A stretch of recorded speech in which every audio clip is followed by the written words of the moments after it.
Okay, we're here to talk about angular velocity today.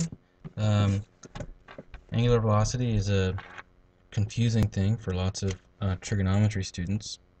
The main reason is that they get confused between angular velocity and your classic positional velocity. So I just want to first explain what positional velocity is. Now, it's not usually called positional velocity, it's usually just called velocity. So you won't hear the word positional very often. Positional velocity measures a rate of change of position. Okay, the units are typically, something like miles per hour or meters per second, or you could get goofy and, furlongs per fortnight. It's just some measure of distance over some measure of time. I like to call this wind through the hair speed. Okay, now the physicists are going to get a little uppity here because I haven't mentioned that it's a vector quantity, but um, that's worth mentioning here. So it's a vector quantity.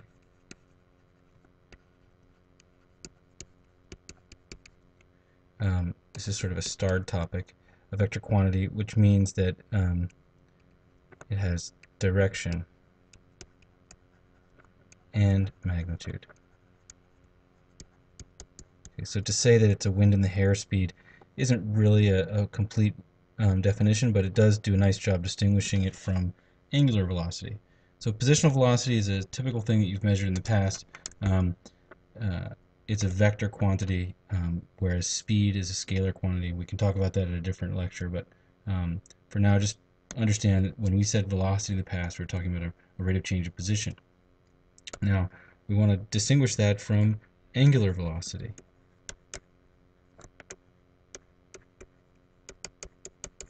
Okay, that's really looks like velocity.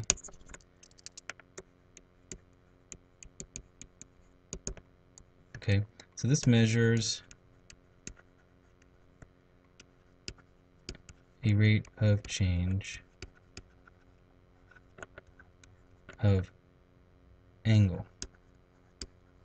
Okay, this is really quite different.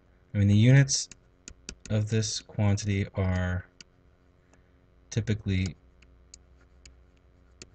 degrees per minute, or radians, which technically aren't a unit, but for the sake of the argument, I'll put it in there, radians per second, or something like that. Okay, it's an angle measure over a unit of time, typically.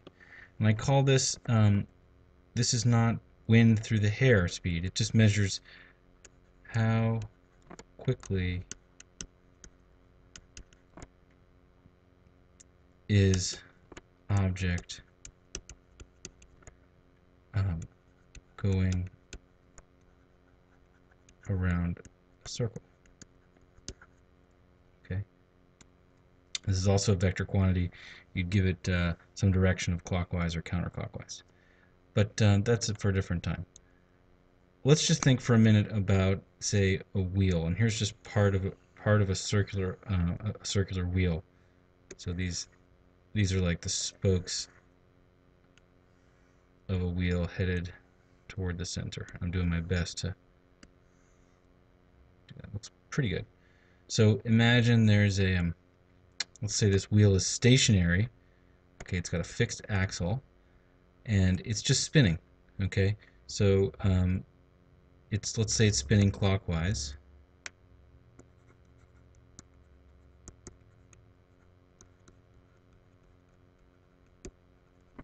At one rotation every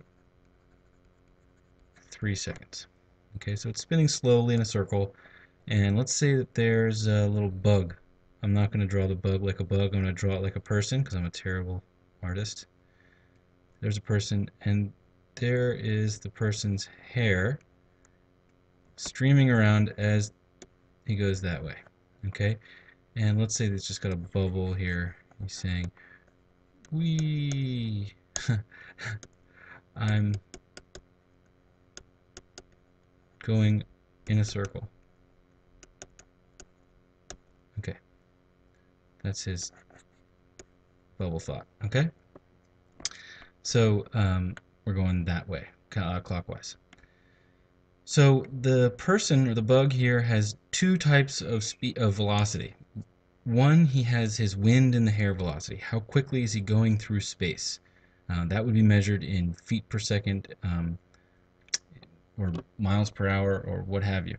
And notice that the direction of this person's velocity would be changing all the time because he's changing direction every instant. His velocity is always perpendicular to the radius that he's on. That's fine. That was we talk about positional velocity. Okay, the rotational velocity or the angular velocity is going to be described by what I wrote over here. Who cares how fast the wind in the hair is? We're just interested in how much of the circle, how many degrees or how many radians does the person cover every second or every 2 weeks, whatever units you'd like to use. Using the units that I gave, we would say that his angular velocity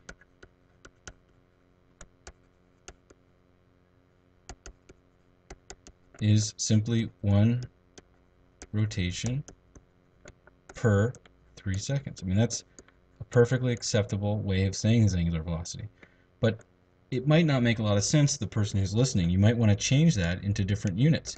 You could call that, by doing a little dimensional analysis, you could just call that 360 degrees every 3 seconds, which is equal to, reduce this fraction, you would call that 120 degrees per second.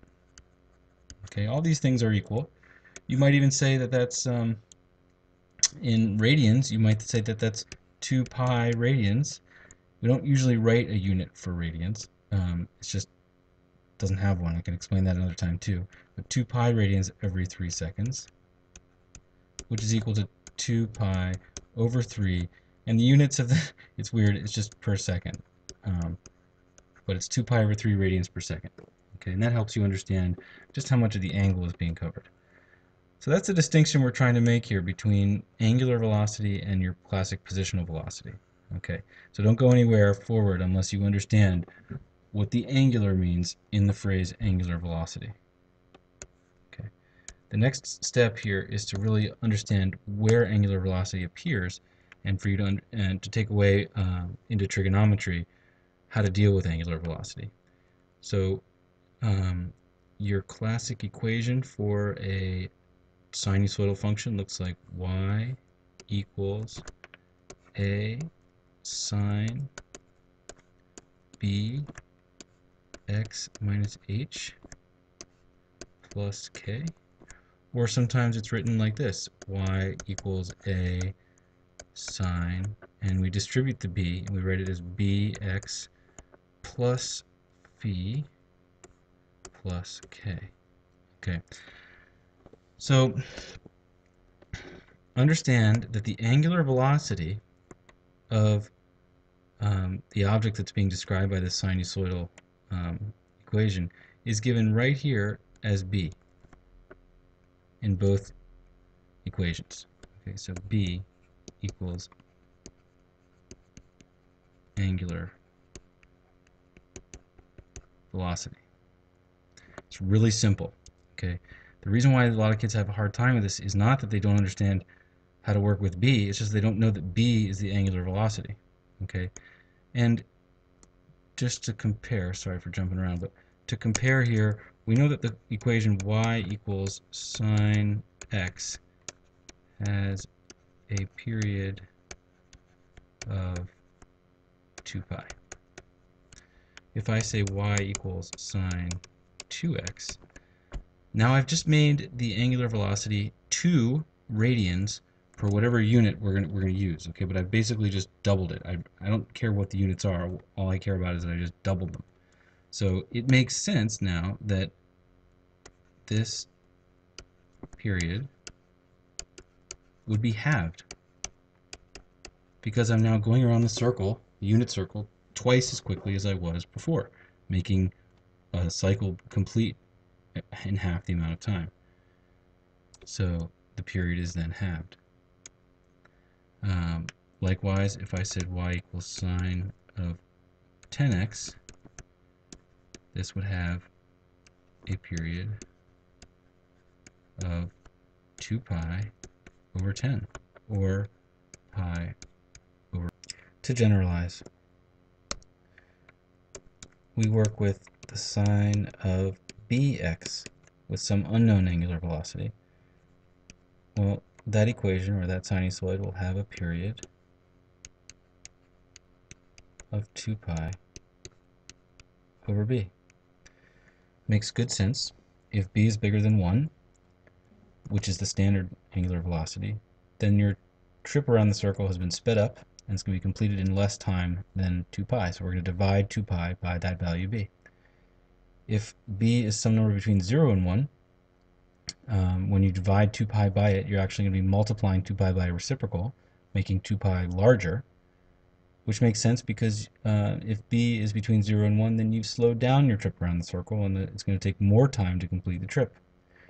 This equation, period equals 2 pi over b, is typically memorized by a lot of kids, and it's too bad because I think understanding of what b is just replaces that need to memorize.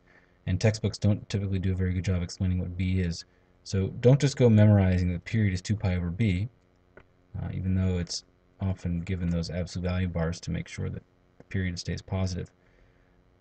It's just something to understand that you're going to divide the standard period by the new angular velocity if it's not equal to 1. 5. Okay, so notice that this angular velocity is operating the exact same way as any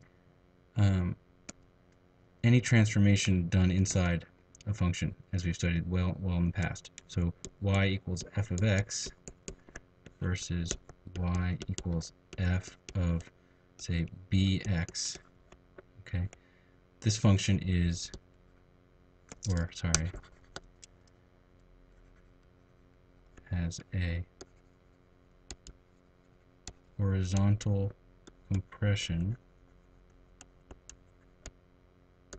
by b if b is greater than 1, and horizontal stretch by b if b, actually I should revise this. It's absolute value of b, so make sure this is right. If the absolute value of b is greater than 1, and if the absolute value of b is less than 1. That's the best way of saying that. Okay, and notice the angular velocity in trigonometry is doing the exact same thing. If your angular velocity is bigger than 1, the standard angular velocity, then you're going to cover the cycle in less time and thereby constrict the curve and make the period smaller. If your angular velocity is smaller than 1, which is smaller than the standard, you're slowing down the standard angular velocity, thereby lengthening the period and making the curve stretch out horizontally. So without drawing too many pictures, I think I've handled the analysis. I think it's time for you to practice and looking at graphs and things, but let's just conclude this short guide right here. Hope that's clear.